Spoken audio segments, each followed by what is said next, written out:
on se dit, ouais, j'ai 22, 3 degrés, finalement, c'est pas non plus, on a plus que ça entre l'hiver et l'été.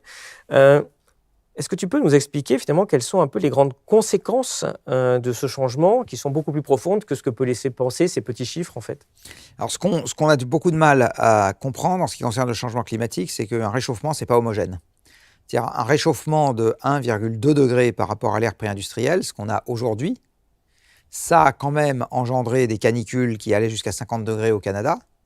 Ça a engendré 46 degrés en France, pas loin de 50 degrés dans le sud de l'Europe. Du reste. Ça a engendré des inondations au Pakistan qui ont été absolument monstrueuses. Après, une vague de chaleur au Pakistan qui avait également été absolument monstrueuse. L'année dernière, en France, ça a engendré une baisse de 50% de la récolte sur les haricots verts ou les petits pois, une baisse sur les patates qui a été significative, une baisse sur le maïs non irrigué qui était de plusieurs dizaines de pourcents, etc. Donc, et ça, c'est juste 1,2 degré. Donc en fait, quand on réfléchit élévation de température, on a tendance à réfléchir météo, ce qui est totalement inapproprié, parce qu'effectivement, si la température dans cette pièce, elle augmente de 1,2 degré, ça ne nous empêchera absolument pas de respirer, ça ne nous gênera absolument pas. Donc, ce que les gens ont du mal à comprendre avec cette élévation de température, c'est qu'une moyenne, en fait, c'est un mouvement d'inertie. Ça masque des disparités extrêmement importantes, entre zones, entre saisons, entre époques de l'année, etc. Pour donner un exemple, à 2 degrés d'élévation de température, la quasi-totalité, ou la totalité des coraux tropicaux sont morts. À 2 degrés de réchauffement planétaire, une petite moitié des espèces d'arbres qui poussent actuellement en France sont mortes. Enfin, pas la moitié des espèces, mais la moitié des représentants. D'accord ? Il y a la moitié des arbres qui poussent actuellement dans les forêts françaises qui sont morts, en gros. C'est quelque chose qui va impacter de manière massive le cycle de l'eau. Et l'eau est indispensable à la vie. Donc, s'il y a des endroits dans lesquels les sols s'assèchent trop, quelle que soit la hausse de température, en fait, la vie va beaucoup plus mal se porter. Les espèces vont dépérir. Là-dessus, il va y avoir des incendies qui vont en rajouter encore de manière accélérée au dépérissement des espèces, etc. Et donc, on a du mal à se rendre compte. À 2 degrés, par exemple, il est à peu près sûr qu'on aura une désintégration de la calotte antarctique de l'Ouest, qui est la partie de la calotte antarctique qui est posée sur le morceau qui est en face du Chili. L'Antarctique, il y a deux morceaux, un gros et un petit. Le petit, il est posé en face du Chili, là, en face de la Terre de Feu. C'est celui-là qu'on appelle l'Antarctique de l'Ouest. Eh bien, si la calotte glaciaire qui est posée sur l'Antarctique de l'Ouest vient à se désintégrer et à se transformer en rocs glaçons flottant à la surface de l'eau, on a plusieurs mètres d'élévation pour l'ensemble de l'océan mondial. 3, 4, 5 mètres. Ce qui veut dire que si ce processus-là arrive, la quasi-totalité des ports du monde sont impraticables. Or, ce truc-là pourrait déjà être en cours, et à 2 degrés, beaucoup de gens considèrent qu'il est vraisemblable que ça se déclenchera. Bon.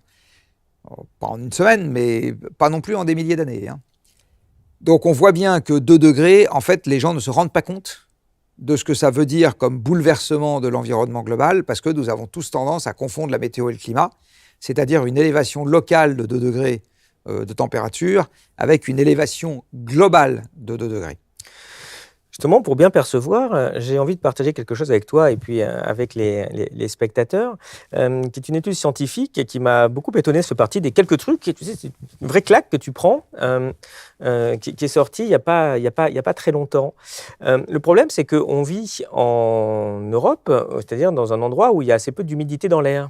Et donc, ce qui est intéressant, c'est de se rendre compte que ce n'est pas tout à fait le cas partout sur la planète et qu'en fait, l'humidité dans l'air a un impact qui change considérablement la température ressentie.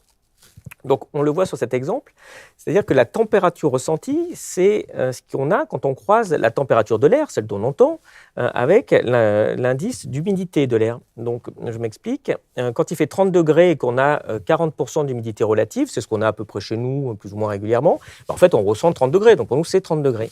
Mais il faut bien voir que 30 degrés, quand il y a 80% d'humidité, c'est déjà un ressenti de 38. Ce qui est très intéressant, c'est de voir que ça monte très très vite et que, par exemple, quand il y a 35 degrés, chez nous, il fait toujours à peu près 37 degrés de ressenti, mais que à 80% d'humidité, il fait déjà 57 degrés. La zone rouge, c'est en fait un danger extrême, c'est-à-dire qu'on ne peut pas survivre très longtemps à l'extérieur en tant qu'être humain à ces températures-là. On ne parle même pas des arbres et de la nature qui, elle, évidemment, cuit si les végétaux ressentent du 60 degrés parce qu'il y a beaucoup trop d'humidité. Et donc, ce qui est intéressant dans ces travaux universitaires, ça montre un peu ce que vont devenir certaines zones, et évidemment, en particulier l'Inde et la Chine. C'est un horizon ici de 2100. Donc, si on regarde la couleur, on se dit juste que quand c'est très rouge, ça veut dire que les jours où il fait très chaud, les journées dures d'été, dans ces zones-là, c'est-à-dire que la population ne peut plus sortir dehors, c'est très dangereux.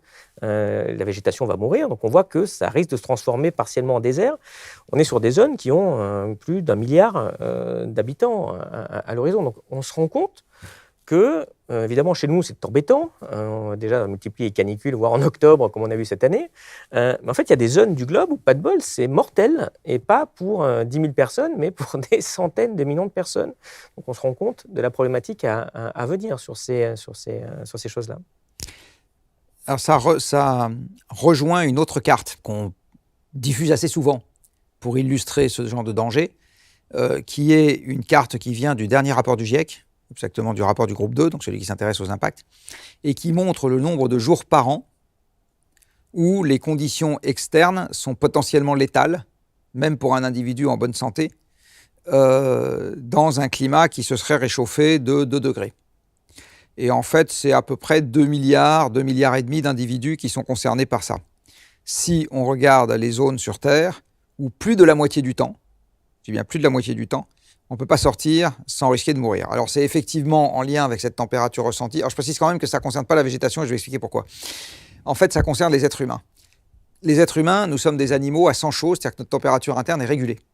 Donc là, aujourd'hui, nous sommes en décembre. Quand je vais sortir de cette pièce, confortablement chauffée, je vais me retrouver dans la rue et mon organisme va faire ce qu'il faut pour que ma température interne reste à la même valeur, c'est-à-dire 37 degrés.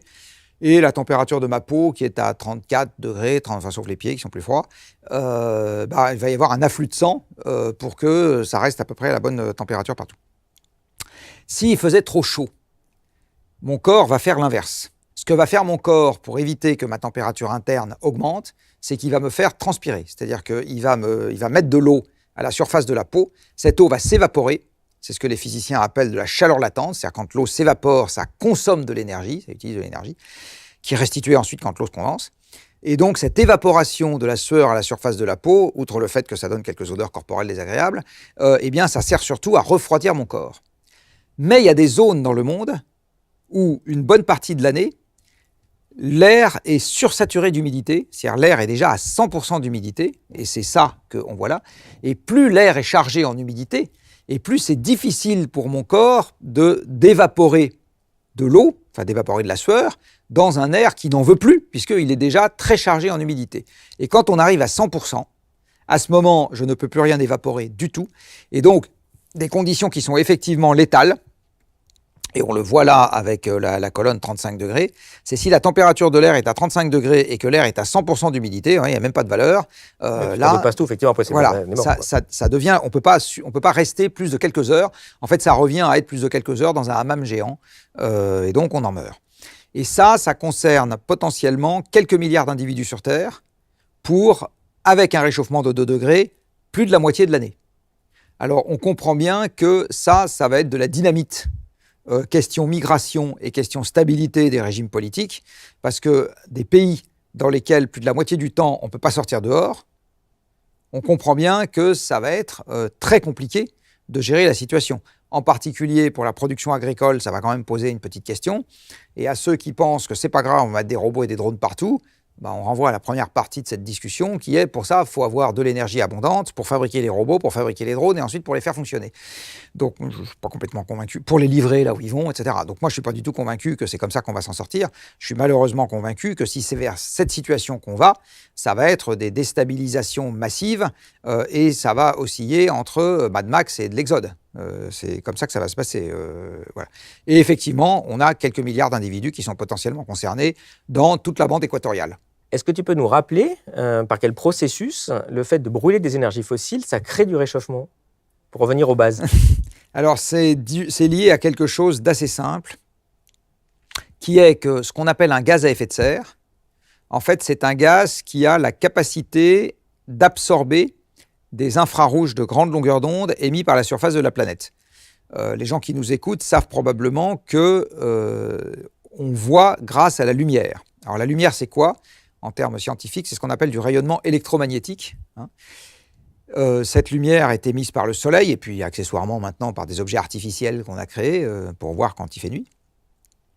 Eh bien, le rayonnement infrarouge, c'est un rayonnement de même nature physique que la lumière, mais avec des longueurs d'onde qui sont un peu plus importantes. Il se trouve que quand la Terre reçoit l'énergie du Soleil, parce que c'est comme ça que la Terre, la surface terrestre, reçoit son énergie, elle va chauffer et elle va émettre du rayonnement infrarouge, de grande longueur d'onde. Et ce rayonnement infrarouge, les gaz à effet de serre présents dans l'atmosphère vont avoir tendance à l'intercepter. Et donc, plus j'ai de gaz à effet de serre dans l'atmosphère, plus je rends cette dernière opaque aux infrarouges qui sont émis par la surface de la planète, et plus ça va confiner l'énergie près du sol. C'est un peu comme si je rajoutais des couvertures sur une source de chaleur qui est située dans un lit. Plus je mets de couverture et plus ça conserve la chaleur dans le lit. Là, c'est exactement pareil. Plus je rajoute de gaz à effet de serre dans l'atmosphère, et plus la chaleur, l'énergie va être confinée près du sol. Et donc, ça va augmenter la température au sol, mais ça ne va pas faire que ça. Ça va aussi déformer le cycle de l'eau.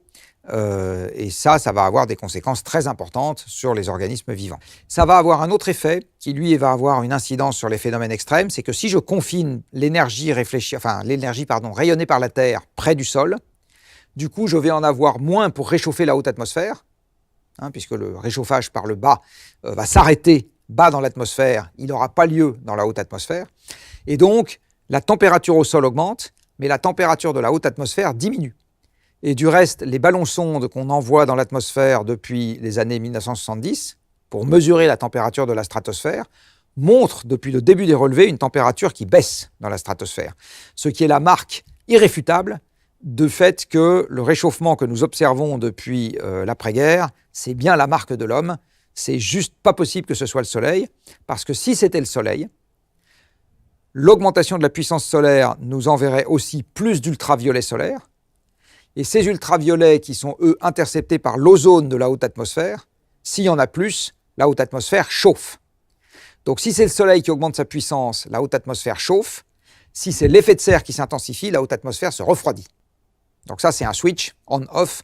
Et l'observation via les ballons-sondes du refroidissement de la stratosphère prouve de façon totalement irréfutable que c'est bien nous qui sommes à l'origine du réchauffement climatique. Pourquoi est-ce que je parle de la haute atmosphère? Parce qu'à partir du moment où la température au sol augmente, mais celle de la stratosphère diminue, c'est-à-dire que la différence de température entre les deux augmente, et ça va augmenter la puissance des mouvements convectifs qui mettent en route les ouragans. Alors ça, les modèles confirment que l'intensité des ouragans va augmenter, mais également les orages. Et donc, la logique voudrait que les phénomènes, les cumulonimbus, en gros, deviennent un peu plus méchants. Et ces dernières années, j'ai envie de dire, c'est plutôt ça qu'on est en train de constater. Donc ça, c'est du pur Janco. Ce n'est pas les modèles qui le disent, parce que les modèles sont incapables de traiter des phénomènes de petite échelle, comme des nuages.